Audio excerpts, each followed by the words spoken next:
Discussões, com essas conversas, com as ideias que dividimos aqui, compartilhamos aqui, vocês nos ajudam a pensar nessa série de reportagens. Nosso próximo tema será inovação. É uma discussão que sempre rende debates. O quanto que a tecnologia e quanto que a inovação aumenta a taxa de desemprego, cria desemprego. Ou será que as empresas usam a tecnologia para simplificar tarefas mais simples, mas ao mesmo tempo contratar mais gente para tarefas mais elaboradas, principalmente as tarefas criativas? Uma pesquisa da Grant Thornton revela que as empresas brasileiras devem aumentar os investimentos em tecnologia da informação no próximo ano.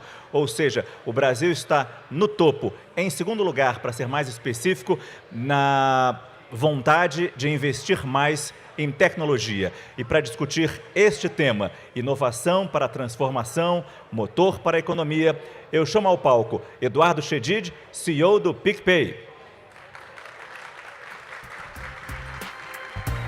Boa noite, obrigado. Vai aparecer a sua foto ficando aqui, ó. Chamo também Denis Ercovitch, presidente da TOTUS. Muito obrigado. E por último, mas não menos importante, Alessandro Bonorino, vice-presidente global de Gente, Gestão e Transformação Digital da BRF.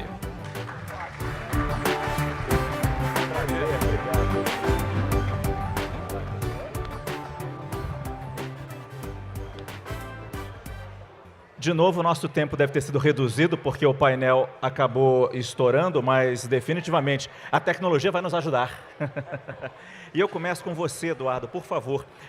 A gente sabe que o PicPay foi pioneiro nessa questão de pagamentos, no setor de pagamentos. E a gente se pergunta como e para onde está avançando a economia digital. Bom, acho que você falou bem, o PicPay nasceu em 2012, basicamente oferecendo pagamentos instantâneos, muito parecido com o que é o Pix hoje. E para nós até foi uma decisão bem complexa, porque quando veio o Pix a gente falou, bom, mas é exatamente o que a gente oferecia, mas de uma maneira aberta, maior. A gente abraçou o Pix e acho que a gente conseguiu traduzir esse nosso expertise anterior a ponto de que hoje a gente mede lá um índice de cobertura, 11% de todas as transações feitas com o Pix ou começam ou terminam no PicPay. 11? 11. Então, acho que a gente conseguiu, através de uma experiência super boa de usuário, fazer isso. A gente também foi primeiro a lançar o que a gente chama no Pix Crédito ou Pix Parcelado. A gente lançou 2 anos atrás, um produto que vem caminhando muito forte também. E a gente também já lançou agora, por exemplo, o Buy Now, Pay Later através do Pix. Ou seja, tem uma linha de crédito atrás e escolhe utilizar o Pix para fazer a transação. Então, a gente adora esse tipo de inovação porque está no DNA da companhia e a gente cresceu muito junto com o Pix.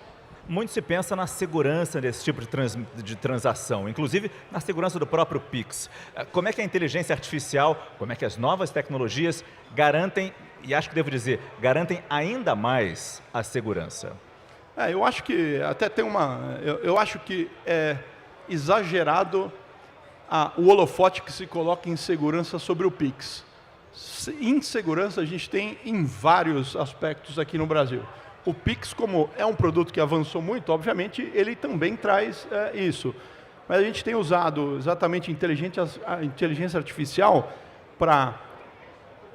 A gente consegue detectar algum descomportamento na utilização. Então, pode ser uma transação muito alta, uma transação que nunca foi feita antes, a gente checa uma base do Banco Central em que a gente vê se já houve fraude naquela conta receptora.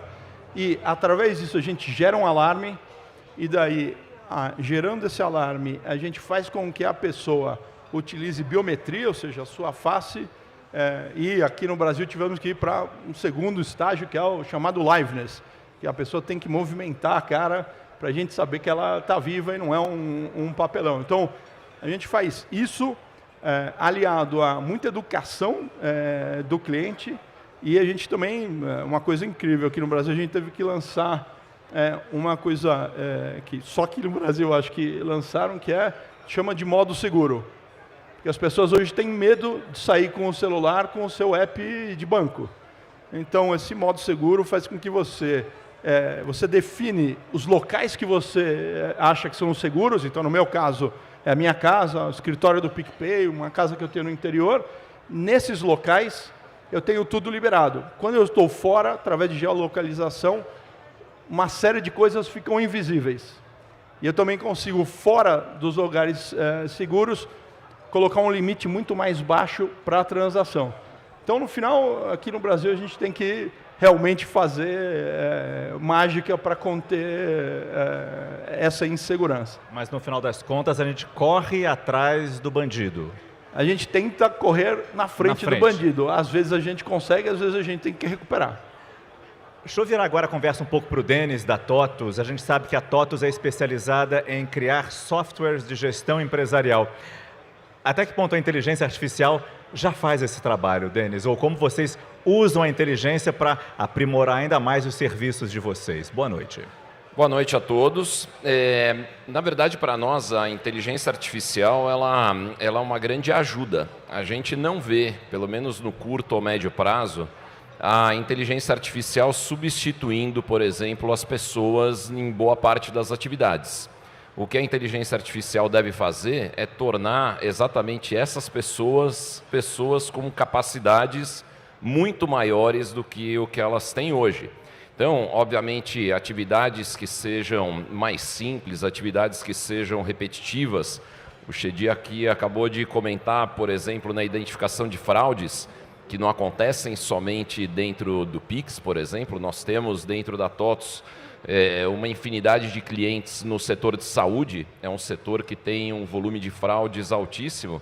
Então, a inteligência artificial ela tem essa capacidade de trazer superpoderes, como nós chamamos, para boa parte dos usuários. Essa é possivelmente a maior vantagem, o maior benefício que a inteligência artificial vai trazer, pelo menos no curto e médio prazo, para boa parte das empresas. E até que ponto tanta tecnologia assim facilita na visualização de tendências que a empresa tem que seguir para o futuro, para ficar na vanguarda, para entender o que o cliente precisa?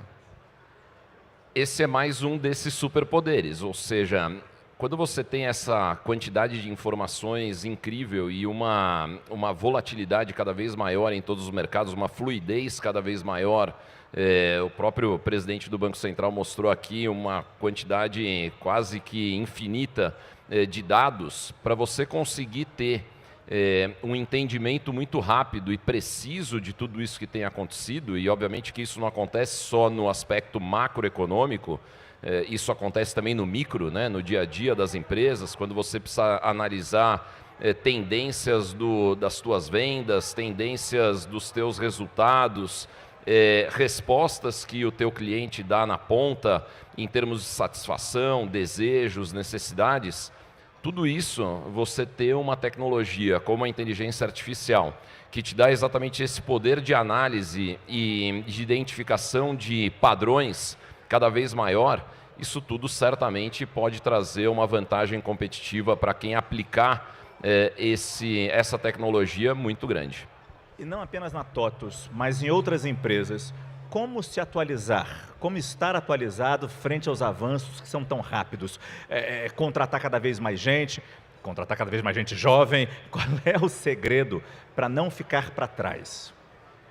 Essa é uma pergunta super importante e honestamente razoavelmente difícil e controversa na resposta. Eu particularmente acho que nas empresas normalmente a resposta começa na cultura da empresa. E a cultura da empresa, naturalmente, ela está ligada a todo o grupo de colaboradores, mas na essência ela tem que começar no topo das empresas. E o que a gente percebe é que muitas vezes as empresas não têm, por uma série de razões, elas não têm necessariamente uma liderança que se sente à vontade, se sente confortável, conhecedora da tecnologia. E quando isso acontece, se torna muito difícil que essa cultura de inovação, de investimento em tecnologia se espalhe por toda a empresa. Então a gente tem rodado o Brasil muitas vezes, a TOTVS trabalha principalmente com empresas pequenas e médias, e é onde esse perfil muitas vezes mais se aplica. Então a gente roda o país inteiro tentando criar exatamente essa percepção de que a cultura, principalmente na liderança, ela é um fator crítico de sucesso na aplicação da tecnologia e, por consequência, na inovação. Interessante falar da tecnologia para a liderança. Na BRF, que é uma empresa global de alimentos, algo tão básico, a gente lembra que isso vem lá da ponta, do interior do país. Muitas vezes, eu fiz uma reportagem no começo do ano no Japão sobre tecnologia na agricultura, tratores que andam sozinhos. Aí liguei para um amigo meu aqui do Brasil. Isso é novidade? Sim. Tem trator que anda sozinho no Brasil, mas também tem quase que a idade média na agricultura. Como é que a BRF faz, usando tecnologia, para levar a informação lá na ponta, até para valorizar o trabalho e melhorar o trabalho desse agricultor, desse produtor rural, que é a fonte do que vocês vendem para o mundo? É isso. Boa noite a todos. Márcio, sua pergunta é excelente. Eu vou roubar aqui do Denis o superpoder. Para a gente é o superpoder de fazer a companhia ser melhor. Tecnologia para a gente está para fazer com que a companhia seja melhor, que a gente melhore o desempenho dos indivíduos, dos times, da organização, e isso está o integrado, os nossos 10 mil integrados que trabalham junto com a gente, cuidando lá do franguinho, do suíno, né? E nós, com essa visão de que tecnologia é para melhorar a companhia, para melhorar a sociedade, nós estamos aplicando tecnologia literalmente do campo à mesa, da compra de grãos até o produto que chega na ponta para o seu consumidor. No caso dos produtores, os 10 mil produtores, 5, 6 anos atrás, para você ter uma ideia, quando eles precisavam pesar um franguinho e reportar para a gente o peso do frango, ligava para o telefone, numa central telefônica, e dizia, o franguinho está pesando tanto. Nós mudamos isso. Hoje, todos eles, dos 10 mil, 9 mil, têm um aplicativo no celular, onde eles podem controlar os lotes, acompanhar a informação técnica. Ao mesmo tempo, os nossos 700 veterinários que dão suporte ao desenvolvimento dos animais, eles têm também um aplicativo no qual eles têm treinamento, informação, inteligência artificial. Nós estamos aí começando com inteligência artificial generativa, criando um veterinário virtual que ajuda o veterinário a ver os protocolos, os procedimentos, né? Então, para a gente é sobre isso, é levar tecnologia do campo à mesa para melhorar a vida de todo mundo. E até que ponto a empresa consegue desenvolver essa tecnologia ou precisa procurar? E normalmente se procura, eu falei dos jovens, em startups. Até que ponto a BRF, grande como é, consegue entrar em contato e chamar essas pequenas empresas, muitas vezes, para colaborar nesse esforço? Tem que ser todo mundo junto e misturado. Nós temos, sim, bom relacionamento com grandes empresas globais, com grandes empresas nacionais, mas temos 3 outras fontes de contato e aprendizado. Uma é o que a gente chama o Digital Hub, que é um ponto de contato com todo o ecossistema de inovação, de tecnologia da informação. Nós aqui estamos trabalhando com pelo menos 30 startups. Nós também temos o Innovation Hub, que estamos lá no Cubo, com o Itaú, onde a gente está olhando novos procedimentos, protocolos, processos para nos ajudar a melhorar modelos de negócio. E temos uma coisa que chamamos de os olheiros da inovação. Nós, anualmente, proporcionamos um Shark Tank para pegar ideias dentro da companhia, 400 ideias no ano passado, onde a gente faz um processo de votação e vem os jovens, vem com ideias novas, vem gente do interior, vamos criar um produto novo, vamos fazer uma coisa diferente. A gente faz todo um processo de seleção para selecionar 3, 4 ideias que a gente coloca para frente. Vocês mencionaram já a fala de tecnologia do presidente Roberto Campos Neto. E eu pergunto para você, Eduardo, na questão do Open Finance, como a tecnologia avançou nisso e como é que a gente pode melhorar ainda mais? Pensando não apenas na empresa, mas no cliente principalmente, é claro. Acho que esse é um tema apaixonante. A primeira coisa, a gente tem que dar os parabéns para o Banco Central. Os números que ele deu são impressionantes. São impressionantes e eu acho que é só o começo. Então, primeiro, colocar esse tipo de mudança que muda a dinâmica competitiva de um setor tão importante quanto o financeiro no Brasil, assim, primeiro, é louvável a coragem de propor a mudança. Eu acabei de voltar da Inglaterra, a gente levou vários executivos da empresa para lá, e a Inglaterra é considerada o berço do Open Finance. Os números, dito por eles, pelos ingleses, os números de Open Finance do Brasil hoje são vezes maiores do que o que eles têm no Reino Unido. Então, aqui a gente teve um avanço muito grande. Eu pego lá no talvez a gente precise mais também, né? Não, mas eu acho que assim, uma coisa é a gente se autoflagelar, outra é as coisas que estão indo bem, enaltecer. A gente tem que enaltecer, claro. E essa é uma que está indo bem. A gente, para você ter uma ideia, a gente tem 20% de todos os consentimentos dados no Brasil. O que significa que, né, a gente tem milhões de pessoas que decidiram compartilhar seus dados com o PicPay. Então a gente começa a ver já, então no PicPay, por exemplo, você pode colocar todas as suas contas de banco dentro do mesmo app e controlá-las. E no Brasil hoje a gente tem uma média de 5 contas por pessoa. Então, você conseguir gerenciar todas dentro de um único app, você está dando, no final, a condição de gestão melhor para a pessoa. E agora, a gente vai ver ainda muito avanço em relação ao crédito. Não é? Quanto mais informação é compartilhada, maior é a precisão e, sem dúvida nenhuma, você vai ver muito mais competição nas taxas aqui no Brasil. Denis, quando a gente falou aqui dos jovens, das startups, até que ponto a gente tem um ambiente de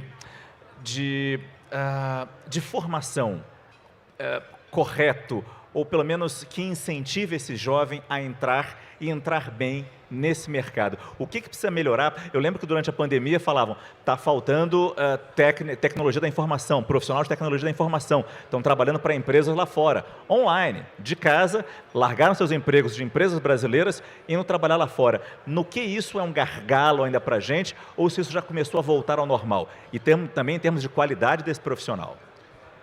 Talvez esse seja o principal ponto.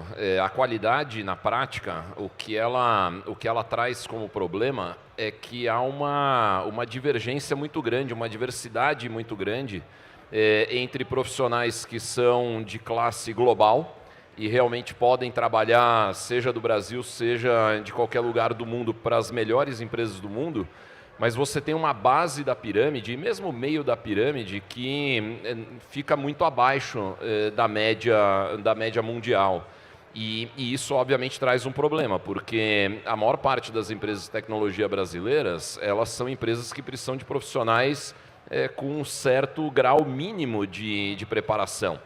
E é exatamente por isso que você tem uma quantidade grande de pessoas, eventualmente, com alguma formação e algum grau de conhecimento de tecnologia, mas não o suficiente para preencher de maneira adequada dezenas, talvez centenas de milhares de vagas de tecnologia que estão abertas. E vamos lembrar, o setor de tecnologia é o setor que mais bem paga na economia toda. A média salarial do setor de tecnologia é várias vezes maior do que a média salarial de qualquer outro setor da economia, salvo o mercado financeiro, muito provavelmente. Então, são empregos absolutamente essenciais e é uma tristeza mesmo muito grande que você tenha milhares de vagas disponíveis em aberto e que você não tenha esses profissionais preparados. No fundo, como eu estava dizendo, o que precisa é um nivelamento muito maior, e esse nivelamento naturalmente vai ser trazido através de uma educação mais fundamental, uma educação de base cada vez melhor, e que traga componentes de tecnologia para todo esse aprendizado. Porque parece uma contradição, a gente tem uma população tão próxima da tecnologia, que compra com tanta facilidade essas novidades. Olha o Pix. Eu estava na entrevista coletiva que deu origem ao Pix. Os jornalistas de economia não entendiam. Como é que se fala? É a Pix? É o Pix? E a gente sabe que os jovens pegam isso assim. Mas, Márcio, o Brasil é um dos países que mais tem velocidade na adoção de novas tecnologias. E o Brasil tem já uma cultura de empreendedorismo e de startups que você não encontra em boa parte dos países desenvolvidos. Então, o problema é essa distância que existe entre o topo da pirâmide, o meio e a base. Ainda. Denis da TOTUS, Eduardo do PicPay, Alessandro da BRF. Muito obrigado pela presença de vocês aqui no nosso CNN Talks. Boa noite, vamos agora para o nosso próximo painel.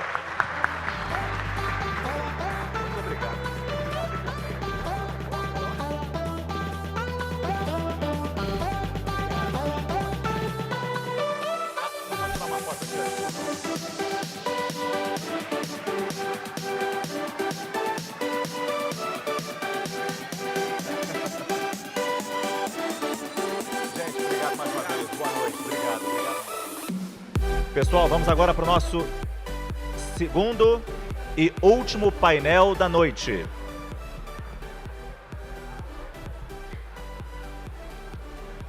Desculpem os papéis aqui, mas o tema é